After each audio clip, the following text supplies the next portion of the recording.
ಇಲ್ಲೊಬ್ಬ ತನ್ನ ಜೊತೆ ಸ್ಟೇಜ್ ಮೇಲೆ ಪರ್ಫಾರ್ಮೆನ್ಸ್ ಮಾಡೋಣ ಮೇಲ್ ಕಳಿಸ್ಬೇಕು ಅಂತ ಹೇಳಿ ಒಂದು ಪ್ಲಾನ್ ಮಾಡ್ಕೋತಾನೆ. ಅದಕ್ಕೋಸ್ಕರ ಅವ್ಳು ನಿಂತ್ಕೊಳ್ಳೋ ಸ್ಟೇಜ್ ಕೆಳಗಡೆ ಒಂದು ಡೋರ್ ಇರುತ್ತೆ. ಅದ್ರಲ್ಲಿರೋ ಐರನ್ ಬೋಲ್ಟ್ ತೆಗೆದಿಟ್ಟು ಇವನ್ ತಗೊಂಡ್ಬಂದಿದ್ದ ಐಸ್ ಬೋಲ್ಟ್ ಫಿಕ್ಸ್ ಮಾಡ್ತಾನೆ. ಸೊ ಅವನೀಗ ಸ್ಟೇಜ್ ಮೇಲೆ ಪರ್ಫಾರ್ಮೆನ್ಸ್ ಮಾಡ್ಬೇಕಾದ್ರೆ ಅವಳು ಕೆಳಗಡೆ ಬಿದ್ಬಿಡ್ತಾಳೆ. ಸೊ ಅದರಿಂದ ಇವನ್ ಮೇಲೆ ಯಾರಿಗೂ ಡೌಟ್ ಬರಲ್ಲ ಅಂತ ಅನ್ಕೋತಾನೆ.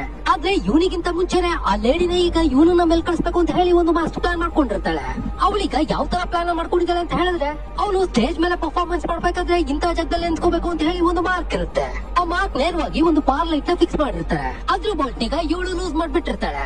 ಸೊ ಈಗ ಅಲ್ಲಿ ಪರ್ಫಾರ್ಮೆನ್ಸ್ ಶುರು ಆಗುತ್ತೆ. ಮೊದಲು ಅವಳೇ ಪರ್ಫಾರ್ಮ್ ಮಾಡ್ತಾ ಇರ್ತಾಳೆ. ಅಲ್ಲಿಗ ಎಷ್ಟೊತ್ತಾದ್ರೂ ಐಸ್ ಕರಗದೆ ಇರೋ ಕಾರಣ ಅವಳೇಗೋ ಎಸ್ಕೇಪ್ ಆಗ್ಬಿಡ್ತಾಳೆ. ನೆಕ್ಸ್ಟ್ ಈಗ ಇವನ್ ಸರ್ದಿ ಅವನಿಗ ಅಲ್ಲಿ ಪರ್ಫಾರ್ಮ್ ಮಾಡ್ತಾ ಮಾಡ್ತಾ ಮಾರ್ಕ್ ಇದ್ದ ಜಾಗಕ್ಕೆ ಬರ್ತಾನೆ. ಆಗಲ್ಲಿ ಸೌಂಡ್ ಎಫೆಕ್ಟ್ ಇಂದ ಸ್ಟೇಜ್ ಎಲ್ಲ ಶೇಕ್ ಆಗ್ತಾ ಇರುತ್ತೆ. ಆಗ್ಲೇ ಲೂಸ್ ಆಗಿದ್ದ ಲೈಟ್ ಈಗ ಕಳಿಸ್ಕೊಂಡು ಕೆಳಗಡೆ ಬಿದ್ಬಿಡುತ್ತೆ. ಬಟ್ ಅವನು ಕೂಡ ಅಲ್ಲಿ ಜಸ್ಟ್ ಮಿಸ್ ಆಗ್ಬಿಡ್ತಾನೆ. ಆದ್ರೂ ಕೂಡ ಗಾಬರಿಯಿಂದ ಅವನಿಗೆ ಎದೆನೋವು ಶುರು ಆಗ್ಬಿಡುತ್ತೆ. ಅದನ್ನ ನೋಡಿ ಅವ್ನ ಹೆಂಡತಿ ಈಗ ಸ್ಟೇಜ್ ಮೇಲೆ ಜೋರಾಗಿ ಓಡ್ ಬರ್ತಾ ಇರ್ತಾಳೆ. ಇದನ್ನೇ ಅನ್ಸುತ್ತೆ ಬ್ಯಾಡ್ ಲಕ್ ಅಂತ ಹೇಳೋದು. ಅವಳನ್ನ ಮುಗಿಸೋದಕ್ಕೆ ಅಂತ ಇಟ್ಟಿದ್ದ ಐಸ್ ಬೋಲ್ಟ್ ಈಗ ಕರ್ಗೋಗ್ಬಿಟ್ಟಿರುತ್ತೆ. ಯಾವಾಗ ಇವಳು ಆ ಡೋರ್ ಮೇಲೆ ಕಾಲಿಟ್ಬಿಡ್ತಾಳೆ, ಡೋರ್ ಓಪನ್ ಆಗಿ ಈಗ ಇವಳು ಕೆಳಗಡೆ ಬಿದ್ದು ಸತ್ತೋಗ್ಬಿಡ್ತಾಳೆ. ಆಮೇಲೆ ನೋಡಿದ್ರೆ ಅಲ್ಲಿ ಸತ್ತೋಗಿರೋದು ಇವನ ಹೆಂಡತಿ. ಆದ್ರೆ ಇಲ್ಲ ಅವನಿಗೆ ಸ್ವಲ್ಪ ದುಃಖನೇ ಇಲ್ಲದೆ ಆರಾಮಾಗಿರ್ತಾನೆ.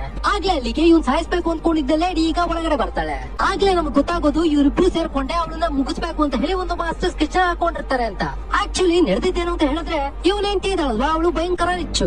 ಅವಳಿಗೆ ಅಪ್ಪ ಅಮ್ಮ ಬಂಧು ಬಳಗ ಅಂತ ಯಾರು ಇರಲ್ಲ. ಇನ್ನ ಇವರಿಬ್ರು ತುಂಬಾ ವರ್ಷಗಳಿಂದ ಸ್ಟೇಜ್ ಪರ್ಫಾರ್ಮೆನ್ಸ್ ಮಾಡ್ಕೊಂಡು ಪ್ರೀತಿಸ್ತಾ ಇರ್ತಾರೆ. ಬಟ್ ಜೀವನ ಮಾಡೋದಕ್ಕೆ ದುಡ್ಡು ತುಂಬಾ ಮುಖ್ಯ ಅಲ್ವಾ. ಅದಕ್ಕೀಗ ಇಬ್ರು ಸೇರಿ ಒಂದು ಮಾಸ್ಟರ್ ಪ್ಲಾನ್ ಮಾಡ್ಕೊಂಡು ಅವನೀಗ ಅವಳನ್ನ ಪ್ರೀತಿ ಮದುವೆ ಆಗ್ಬಿಟ್ಟಿರ್ತಾರೆ. ಈಗ ಸ್ವಲ್ಪ ಡೌಟ್ ಬರ್ದಾರ ಹಾಗೆ ಅವಳ ಕಥೆನೂ ಕೂಡ ಮುಗಿಸ್ಬಿಟ್ಟಿರ್ತಾನೆ. ಇನ್ ಮುಂದೆ ನಮ್ಮಿಬ್ರು ಮಧ್ಯೆ ಯಾರು ಬರಲ್ಲ, ಹ್ಯಾಪಿ ಆಗಿರೋಣ ಅಂತ ಅನ್ಕೊಂಡಿರ್ತಾರೆ.